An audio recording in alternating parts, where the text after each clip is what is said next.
Pergunta: a ganância dos políticos reflete a ganância do povo brasileiro? Eu tenho algo bem grande para te mostrar. Olá pessoal, tudo bem com vocês? Aqui é o Wellington.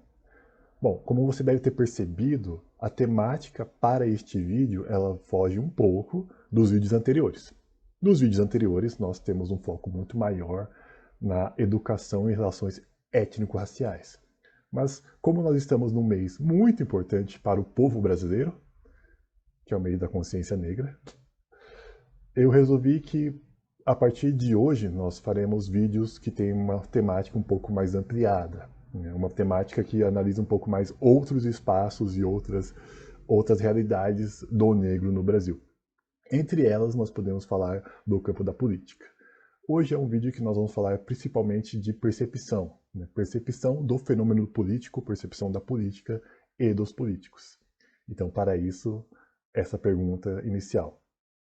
Será que a ganância dos políticos brasileiros ela reflete a ganância do povo brasileiro? Em época de eleição, é comum a gente ouvir, seja em conversas informais entre a família, ou quando nós estamos conversando com algum conhecido pela rua. Ultimamente não tem muito isso. Mas, enfim, é comum nós ouvirmos discursos como esse, de que a ganância do povo brasileiro, ou a corrupção do povo, como você queira entender, ela acaba refletindo nos políticos. Ou melhor, que os políticos refletem toda a ganância e corrupção que circula no povo brasileiro. Isso é um discurso de senso comum. E como boa parte dos discursos de senso comum relacionados com a política nacional, é uma grande mentira.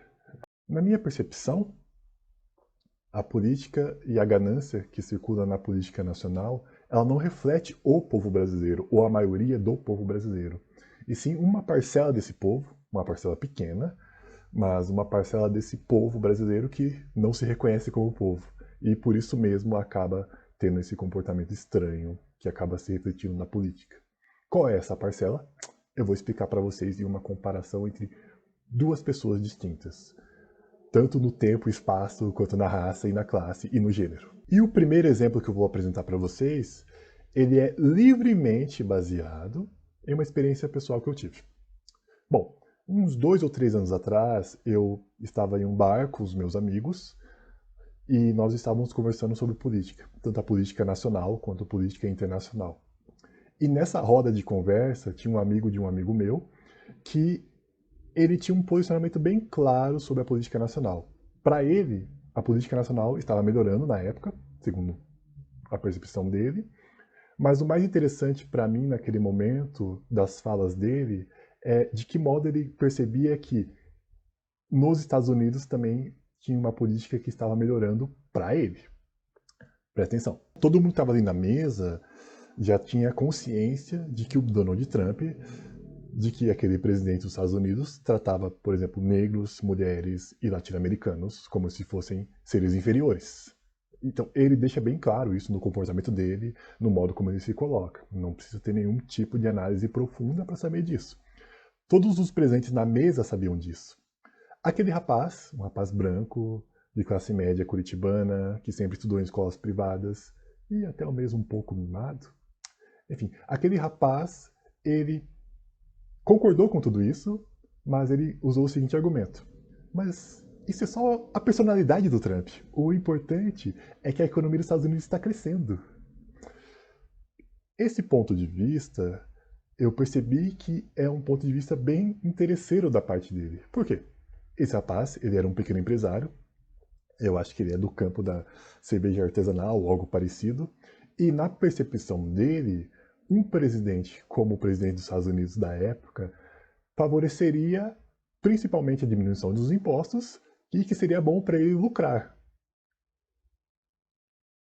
E tanto faz se esse presidente ele era um racista, tanto faz se esse presidente ele atacava as minorias étnico-raciais, tanto faz se esse presidente tratava as mulheres como lixo, tanto faz se esse presidente despreza os latino-americanos.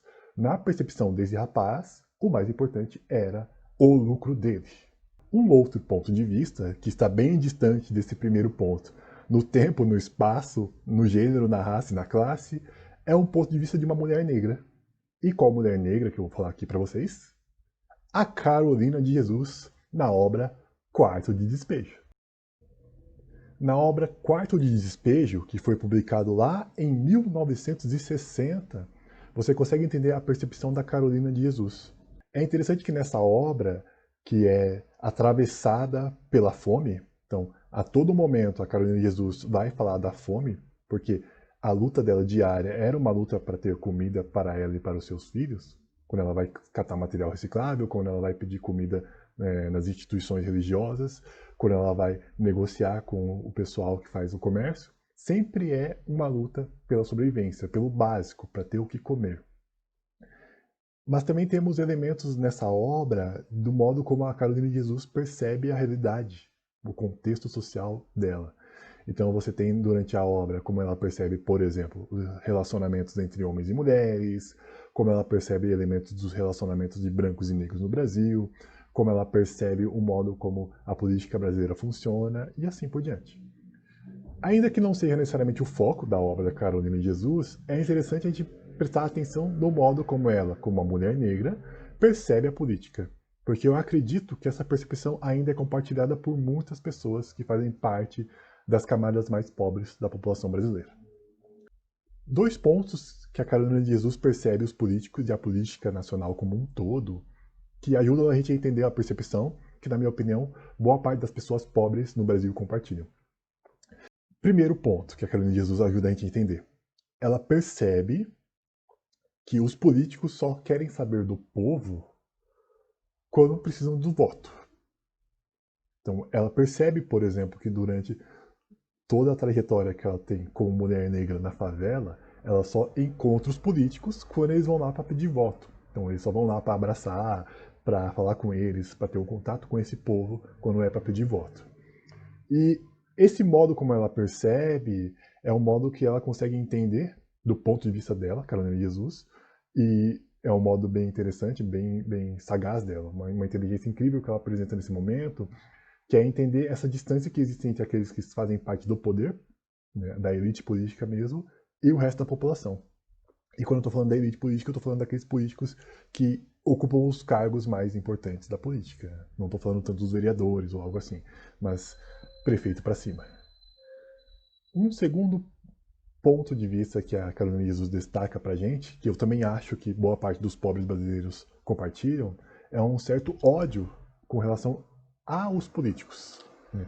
Mas não é um ódio pela política em si, mas sim um ódio das pessoas que ocupam aqueles cargos políticos. A Carolina de Jesus, durante a obra, você consegue entender que ela percebe e sabe que os políticos e a política é importante para resolver parte dos problemas de uma população pobre como a que ela fazia parte. Mas ela também sabe que a política está ruim e que nós temos problemas no Brasil porque as pessoas que assumem a política não são as pessoas que deveriam estar lá para assumir a política. Então, ela consegue perceber de um modo indireto e tem um ódio grande por essas pessoas que estão assumindo os cargos políticos. Tanto é que ela acaba até dizendo que quando ela está com fome, ela tem vontade de esganar um político.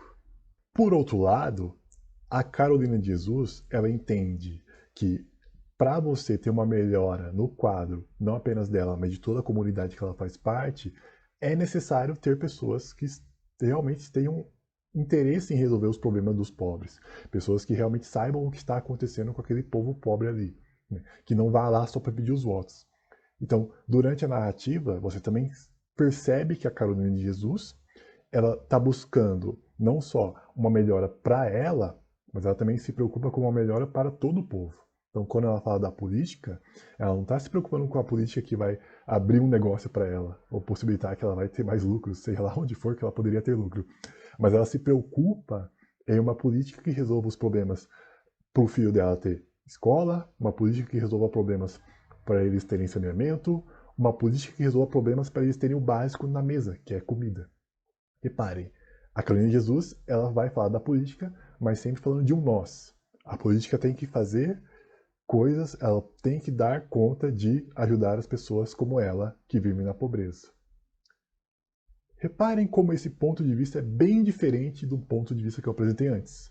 de uma pessoa que só está pensando no próprio lucro e dane-se o resto do povo, e uma pessoa que pensa que se você quer realmente uma melhora na sociedade, você tem sim que ajudar até aquele povo mais pobre, antes de falar em lucro ou qualquer coisa.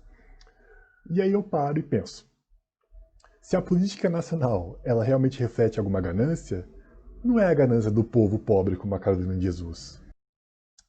E por que será que tantas pessoas na classe média brasileira têm um ponto de vista semelhante a esse? Eu acho que uma parte da explicação tem a ver com o modo como as identidades, principalmente a identidade da classe média brasileira, ela é construída. Bom, se você quiser saber um pouco mais sobre o conceito de identidade, eu sugiro que você veja um livro que é até um clichê nessa área, que é o livro do Stuart Hall, que ele discute identidade na pós-modernidade. Nós temos então uma classe média aqui no Brasil e que tem uma identidade muito mais próxima das elites, que se identifica muito mais com as elites, né, a elite econômica e política do Brasil, do que com o resto do povo. Então, eles até mesmo desprezam qualquer tipo de iniciativa para garantir os direitos sociais da parcela mais pobre da população, por exemplo, porque eles acham que isso é o Estado gastando demais. Então, eles não querem que o Estado gaste demais. Eles querem que o Estado, literalmente, abra as oportunidades que eles acham que merecem para lucrarem. A classe média parece ter esse pensamento porque ela se distancia em termos de identidade desse povo brasileiro preto e pobre, principalmente, e é uma classe média que abraça os ideais da elite porque ela não consegue perceber que é muito mais fácil para essa classe média ser rebaixada, entre aspas, e cair na pobreza do que atingir a riqueza.